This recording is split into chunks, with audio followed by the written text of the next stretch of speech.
వి gold trusted gold buyers తాకట్టులో ఉన్న బంగారాన్ని విడిపించి ఈ రోజు ఉన్న మార్కెట్ ధరకే కొనబడును. మరిన్ని వివరాలకు సంప్రదించండి 7771077720. మా అన్న జిల్లెపల్లి పోషయ్య కొని ఒక 45 సంవత్సరాలకు వచ్చింది. ఎవరి దగ్గర నుంచి కొన్నాడు? జూలుకుంట్ల లక్ష్మారెడ్డి దగ్గర కొన్నాడు. ఎంత ఎకరం? ఎప్పుడు కొన్నాడు? 40 ఏళ్ల కింద కొన్నాడు.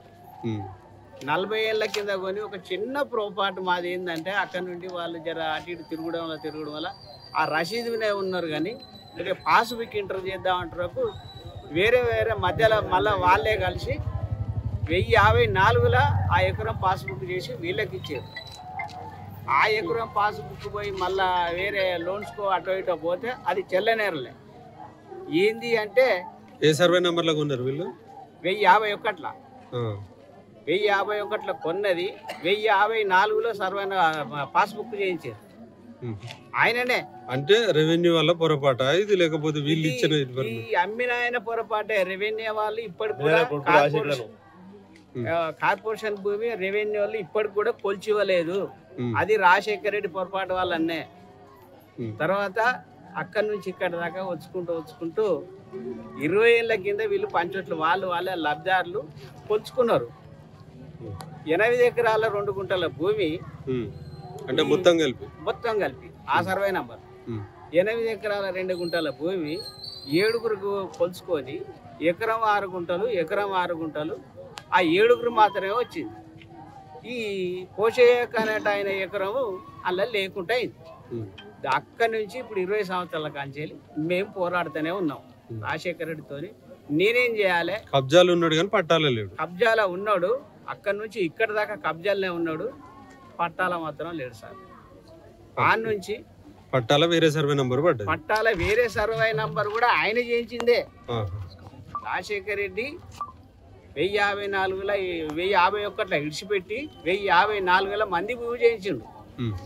అది చేయిస్తే మళ్ళీ అక్కడ రాలే.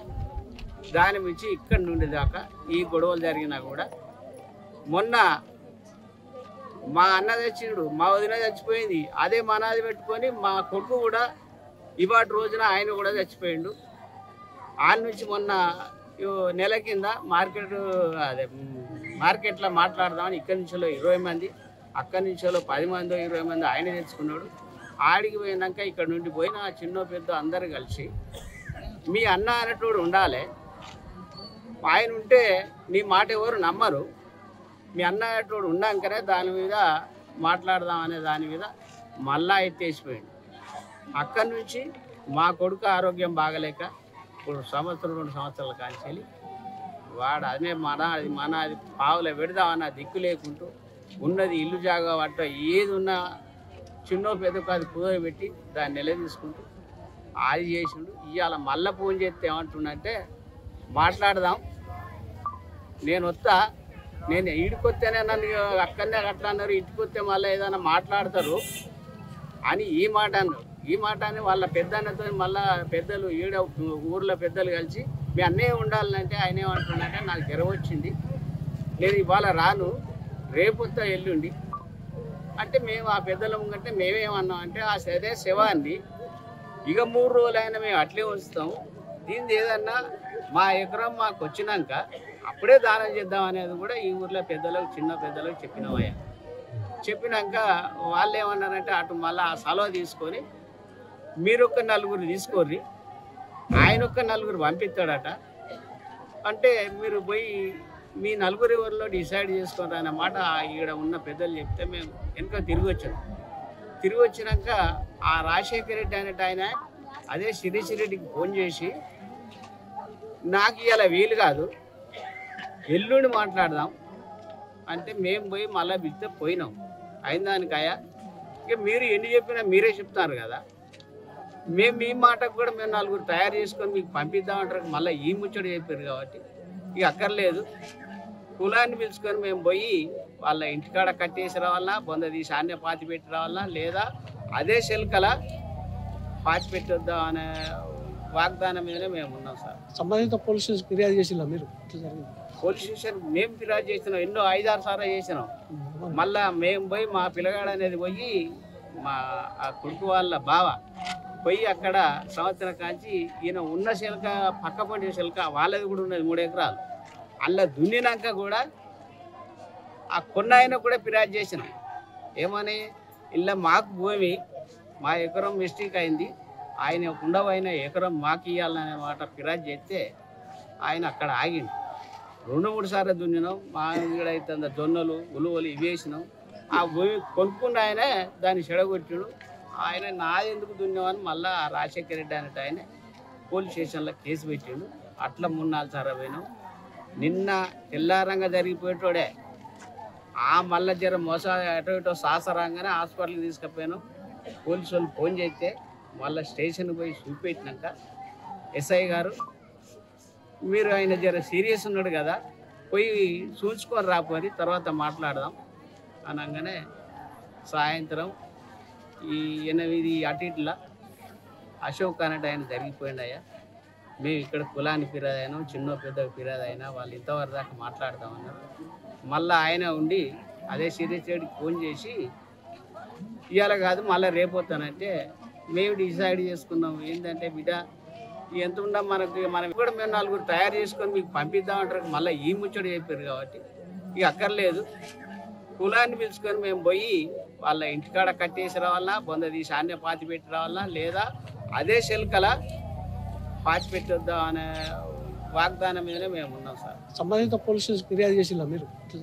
పోలీస్ స్టేషన్ మేము ఫిర్యాదు చేసినాం, ఎన్నో 5-6 సార్లు చేసినాం.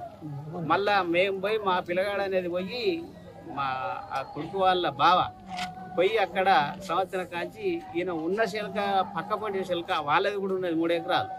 అలా దున్నినాక కూడా ఆ కొన్న ఆయన కూడా ఫిర్యాదు చేసినాం. ఏమని, ఇలా మాకు భూమి మా ఎకరం మిస్టేక్ అయింది, ఆయన ఉండవైన ఎకరం మాకు ఇవ్వాలనే మాట ఫిర్యాదు చేస్తే ఆయన అక్కడ ఆగిండు. 2-3 సార్లు దున్నినాం. మా అయితే జొన్నలు ఉలువలు ఇవి వేసినాం. ఆ భూమి కొనుక్కున్న ఆయనే దాన్ని చెడగొట్టాడు. ఆయన నాదెందుకు దున్నామని మళ్ళీ రాజశేఖర రెడ్డి అనేట ఆయన పోలీస్ స్టేషన్లో కేసు పెట్టిండు. అట్లా 3-4 సార్లు పోయినాం. నిన్న తెల్లారంగా జరిగిపోయేటోడే ఆ మళ్ళీ జర మోస అటో ఇటో సాసరాగానే హాస్పిటల్కి తీసుకుపోయాను. పోలీసు వాళ్ళు ఫోన్ చేస్తే మళ్ళీ స్టేషన్కి పోయి చూపెట్టినాక ఎస్ఐ గారు, మీరు ఆయన జర సీరియస్ ఉన్నాడు కదా, పోయి చూసుకొని రాపోయి తర్వాత మాట్లాడదాం అనగానే సాయంత్రం ఈ 8 అటు ఇట్లా అశోక్ అనేట ఆయన జరిగిపోయిండయ్యా, మేము ఇక్కడ కులాన్ని ఫిర్యాదు అయినాం, చిన్న పెద్ద ఫిర్యాదు అయినా వాళ్ళు ఇంతవరకు దాకా మాట్లాడదామన్నారు. మళ్ళీ ఆయన ఉండి అదే సీరియస్ రెడ్డికి ఫోన్ చేసి ఇవాళ కాదు మళ్ళీ రేపు వస్తానంటే మేము డిసైడ్ చేసుకున్నాం ఏంటంటే, బిడ్డ ఎంత ఉందా మనకు, మనం ఏం చేయలేము, మన కులాన్ని ఎంబడి పెట్టుకొని పోదాం, ఊళ్ళో చిన్న పెద్దను తీసుకొని అక్కడ వాళ్ళు ఇంటికాడ పాతి పెట్టాలా, మనం తీసుకున్న శిల్కల పాతి పెట్టాలా అనేది ఈ డిసైడ్లు ఉన్నాం సార్.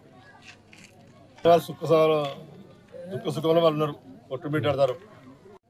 పోంగ చిక్కిన పిల్లలు పూనమ్మ గురుగులు ఉన్నారు, వాళ్లకు న్యాయం జరగాలయ్యా. మేము అందరికి ఇట్లా దండం పెట్టి చెప్పినా కూడా మా మాట కొద్దిగానన్నా కూర్చున్న వాళ్ళు కూడా ఆయన వైపు మాట్లాడినట్టుగా మాట్లాడతారు, కోపంగా లేకుండా మాకు చల్లబడ కొడతారు. వాళ్ళు ఏం మాట్లాడతారో ఇది మాకేం అర్థం కాలేదు సార్. అదే భూమి వాళ్ళనే మా అన్న, మా వదినే, మా కొడుకు అనేట ఆయన కూడా ఆ భూమి చేయబట్టే కాలక్షేపం చేసారు. వాళ్ళు ఇంకా చాలా ఇబ్బందులు ఉన్నారు అయ్యా. ఏది చేసినా పిల్లలు ఉన్నారు, వాళ్ళకి ఏమన్నా సహకారం చేయమని మిమ్మల్ని కూడా మేము కోరుతున్నాం. అప్పుడు మా అయ్య మీ చిన్నగా ఉన్నప్పుడు భూమి కొనుక్కున్నాడు. ఆ భూమి కొనుక్కున్న భూమి మేము ఎప్పటికి చిన్నప్పటి నుంచి పత్తి ఏరుకుంటా అది చేసుకుంటా ఉన్నాం అయ్యా. లక్ష్మీరెడ్డి దగ్గర కొన్నాడు. రాజశేఖర రెడ్డి అన్నట్టయినా ఎస్సీ కార్పొరేషన్ లోన్లో అమ్మేసుకున్నాడు. మేము మాకు తెలియకుండానే చేసుకొని మమ్మల్ని అడిగి రానియకుండా మమ్మల్ని కేసుల పాలు పోలీస్ స్టేషన్ల పాలు పెట్టిండు. మా అయ్య తెచ్చిండు. ఇంకా అట్నే ఉనుకుంటుంటే మా అవ్వ వచ్చింది, అదే పోలీస్ స్టేషన్లో పాలు పెట్టుకుంటుంటా. అంటే ఈ రోజు కూడా నిన్నటి వరకు కూడా మా తమ్మిని పోలీస్ స్టేషన్లకు ఎత్తుకొని పోయినా. నేను ఎత్తుకొని పోయి ఎస్ఐ కలిసి సార్ మమ్మల్ని రాజశేఖర రెడ్డి అనే కేసు పెట్టిండు. ఇక వచ్చినాం సార్ మా తమ్ముడికి ఈ పరిస్థితులు ఉన్నాడు అంటే, అమ్మ అయిన దానికి పోయి హాస్పిటల్ చూపించరాపో అన్నాడు. చూపించుకునేసరికి మేము నిన్న చూసుకొచ్చేసరికి నిన్న పోయి హాస్పిటల్ గాంధీలో వచ్చేసరికి ఇట్లా అయింది సార్. మాకు దండం పెడితే అందరికి కోరుకుంటున్నాను, మా తమ్ముడు చచ్చిపోయాడు, మా అమ్మ లేదు, మా అయ్య లేదు అయ్యా మాకు. వానికి పిల్లలు, ఇద్దరు బిడ్డలు, ఇద్దరు కొడుకులు, ఒక బిడ్డ. మేము 5 అక్క చెల్లెల, మాకేం దిక్కు చేసలేదు అయ్యా. అయ్యా 7గురికి పెట్టాడు, ఎకరం ఆరుకుంటుంది, ఎకరం ఆరుకుంటుంది. వీళ్ళకి తెలియక ఏం చేసిండ్రు, ఆ కొన్న కాగితం పట్టుకొని వీళ్ళు అదే బాకులాడుకుంటున్నారు సార్. బాకులాడుకుంటుంటారు, అది ఎస్సీ కార్పొరేషన్లో పెట్టాడు, వాళ్ళకి పట్ట చేసాడు. అట్లయినా వాళ్ళు తీసేస్తా కూడా వీళ్ళు పోయి దున్నుడు, వాళ్ళు జడగొట్టుడు, వీళ్ళు దున్నుడు అట్లనే చేసాడు సార్. వీళ్ళు జడగొడతా అంటే రాజశేఖర రెడ్డి దగ్గరికి పోయింది సార్, 4-5 పెద్ద మనుషులు తీసుకొని పోయింది అట్లనే టెన్షన్ పెట్టుకున్నది. 10 సంవత్సరాలు తిరిగింది, చనిపోయింది సార్. అలా చనిపోయాడు, జిల్లపల్లి కోరమ్మ రోజే అట్నే చచ్చిపోయాడు. చచ్చిపోయినాక ఇక తీసుకుపోయి పడేలు ఇంటి ముందట ఎత్తామంటే రేపు వచ్చి మాట్లాడతాం, మాపు వచ్చి మాట్లాడతాం, దానం కానీ రాదు అది ఇది అన్నారు సార్. అది బయటపడ్డది. బయటపడ్డాక ఇక ఆమె చచ్చిపోయిన కాంచి ఈ భూమి టెన్షన్లు వీనికి సార్. వాళ్ళు జడగొట్ట, వీళ్ళు చేయాలి, వాళ్ళ కొడుకు అశోకు. ఇక వాళ్ళు జడగొట్ట, ఆ భూమి వాళ్ళకు పట్టాలు అయిన వాళ్ళు జడగొట్ట, వీళ్ళు పోయ్యా ఇక అట్టినే చేసారు, దున్నిండ్రు, పోలీస్ స్టేషన్లో పాలైండ్రు. ఆ టెన్షన్ పెట్టుకున్నాడు సార్. అశోక్ అన్నట్టు చచ్చిపోయాడు సార్. అంటే ఇట్లా ఎన్ని ఏళ్ళ నుంచి జరుగుతుంది? 10 సంవత్సరాల నుంచి సార్. వాళ్ళకి ఎస్సీ కార్పొరేషన్ భూములు వచ్చిన కాంచి వాళ్ళు అటు కాంచా ఇది పోను అదే జరిగింది సార్. చెప్పినా కూడా నేను హనుమకొండలు ఉన్నా, గీళ్ళకి యాక్సిడెంట్ అయింది, గాలకి యాక్సిడెంట్ అయింది, రేపు వచ్చి మాట్లాడతా, పొద్దుగాలు వచ్చి మాట్లాడతా అంటాడు. ఎప్పుడు కూడా మనిషికి దొరకడు. మీ పేరేం పేరమ్మా? నా పేరు అంజమ్మ సార్. ఏమైతాడు చనిపోయిన అశోక్? అశోక్ అన్న కొడుకు అవుతాడు. ఈ భూమి విషయంలో దాదాపు గత 10 సంవత్సరాల నుంచి అనేక సార్లు పెద్ద మనుషుల మధ్యన ఈ మధ్యన వీళ్ళ కుటుంబం మధ్య చర్చలు వాదనలు జరుగుతున్నాయి. వాస్తవానికి రాజశేఖర రెడ్డి వాళ్ళ నాన్న అమ్ముకున్న భూములన్నీ ఎస్సీ కార్పొరేషన్లో పెట్టి కొందరిని అమాయకుల పాలేరకుండా మంద వెంకటేరు, అట్లాగే గుండె సీన్లు, ఈ పరంపరలో ఇవాళ కోసే కుటుంబాన్ని కూడా ఈ వరుసగా 3 చనిపోయారు. వాళ్ళు ఏమాత్రం న్యాయం జరగకుండా ఆయన దాన్ని పాటించలేదు. వాళ్ళకి ఎంతో కొంత లబ్ధి జరిగింది, కానీ ఈ కోసే కుటుంబంతో సర్వం కోల్పోయింది. కోసే చనిపోయాడు, గౌరమ్మ చనిపోయింది, ఇవాళ అశోక్ కూడా మరణించాడు. వాళ్ళంతా ఆడపిల్ల కుటుంబము. వాళ్ళు ఎలాంటి భూమి లేని పరిస్థితిలో ఆయన పాలేరుగా అక్కడిక్కడ వండుకుంటూ ఆడపిల్ల కుటుంబాన్ని పోషించుకుంటూ ఆ 1 ఎకరం లక్ష్మణ ఉన్నందుకు 30 ఏళ్ళ కింద భూమి కొన్నాడు. ఎప్పుడు వాళ్ళు కబ్జామని, కానీ ఈ పిల్లవాడు రాజశేఖర రెడ్డి ఎప్పుడైనా కాంగ్రెస్ ప్రభుత్వం ఆయన పెద్ద మనిషిగా ఉండి చెలమనవ్వుకుంటూ ఆ ఎస్సీ కర్మలే భూములన్నీ ఇటు వాడు తారుమారు చేసుకుంటూ ఈ ఇక్కడ ఉన్నటువంటి ఎస్సీ కమ్యూనిటీ మొత్తం అందరినీ ఆగం చేసుకుంటూ వస్తుండు. ఆయన మాత్రం సంతోషంగా విలసవంతంగా హన్మకొండలో ఇల్లు కొనుక్కొని ఈ విధంగా వీళ్ళ కుటుంబాన్ని ఇట్లా ఇబ్బంది పెట్టి వాళ్ళ సాగు కారకుడైనటువంటి రాజశేఖర నుంచి ఆ యొక్క నిరుపేద కుటుంబానికి సంపూర్ణమైన న్యాయం చేయాలని నేను డిమాండ్ చేస్తున్నా. నా పేరు మందా సోమన్. ఈ గ్రామంలో మొట్టమొదలు జూరుకుంటున్న భూములను, ఆ యొక్క బావులను, వ్యవసాయాన్ని కాపాడికే ఈ గూడెం ఏర్పడింది. ఆ పరంపరగానే ఈ మధ్యన రాజశేఖర రెడ్డి ఆయన వ్యక్తి తన భూములను చేతిలో చేసుకోలేక ప్రభుత్వానికి ఎస్సీ కర్మలు పెట్టి అమ్మించి ఇక్కడ నిరుపేదల పేర్లు కొందరు ఇప్పించి వాళ్ళకి వాళ్ళ నాన్న అమ్ముకున్న పేర్లను జాప్యం లేకుండా మిగతా కొత్త పేర్లు పెట్టించి వాళ్ళకి పట్టాలు ఇచ్చింది. కానీ ఇక్కడ ఉన్న ఈ నిరుపేదలకు అన్యాయం చేస్తుండు, ఆగం చేస్తుండు. వాళ్ళకు పట్టువారితనము, మాలిపడితనం, పోలీసు పడితనం అంతా దూరుకున్న వంశం కాబట్టి వాళ్ళను నానాబేన చేసుకొని ఇక్కడ పేదలకు భూములు చెందకుండా ఒకరినొకరు విభజించి పరిపాలించాలనే విధానంతో రాజశేఖర రెడ్డి హయాంలో అనేక అవకతవకలు జరిగినాయి. అది చట్టం అనేక సార్లు పోయినాయి, చట్టం కూడా పట్టించుకోలేదు. వాళ్ళకి రాజకీయ పాపాలు ఎక్కువ కనుక ఈ విధంగా పేదలకు అన్యాయం చేస్తారు. ఇప్పటికైనా ప్రభుత్వ అధికారులు కనువిప్పు కలిగించుకొని ఈ పేద కుటుంబానికి, అశోక్ కుటుంబానికి సరైన న్యాయం చేయాలని డిమాండ్ చేస్తున్నాం. ఉన్నటువంటి కుటుంబము రాజశేఖర రెడ్డి అనే వ్యక్తి చూసుకుంటారు. రాజశేఖర రెడ్డి వారు ఎస్సీ కార్పొరేషన్ ఇచ్చినటువంటి ల్యాండ్ ఆ రోజు నుంచి ఇప్పటి వరకు కబ్జాలో వీళ్ళే ఉన్నారు. మొన్న ఈ మధ్యకాలంలో వాళ్ళు ల్యాండ్ బయటికి వేరే వాళ్ళకి అమ్మేసి చేసి కబ్జాలో వీళ్ళే ఉంటారు, దున్నుకొని కూడా వీళ్ళే ఉన్నారు. ఈ భూమి విషయంలో ఈ యొక్క సంఘటన జరిగింది. ఏంటంటే ఆ ట్రస్ట్లకు తల్లి తండ్రి కానీ అన్నదమ్ములు కూడా ఈ భూమి మీదనే 44 సంవత్సరాల నుంచి దున్నుకున్నటువంటి ఈ ల్యాండ్ మీద వీళ్ళు మనోవేదానికి చెంది ఈరోజు చనిపోయినట్టు జరిగింది. దీని మీద ఖచ్చితంగా తగిన చర్య తీసుకోవాలి. ఆ భూమి తిరిగి వాళ్ళ కుటుంబానికి అందుబాటు చేసే విధంగా ఉండాలని ఎంఆర్పిఎస్ తరఫున డిమాండ్ చేస్తున్నాం. లేని పక్షాలు మాత్రం ఉధృతం చేసి ఆ భూ కబ్జా మీదకి పోయి ఆ కుటుంబానికి మేము అన్ని వేళలా మేము సహకరించి ఆ ల్యాండ్ వాళ్ళకు ఒప్పచెప్తామని ఈ సభాముఖం తెలియజేస్తున్నాను. ఎంఆర్పిఎస్ ఎంబడే ఈ రాజశేఖర రెడ్డి పైన తగిన చర్య తీసుకోవాలి.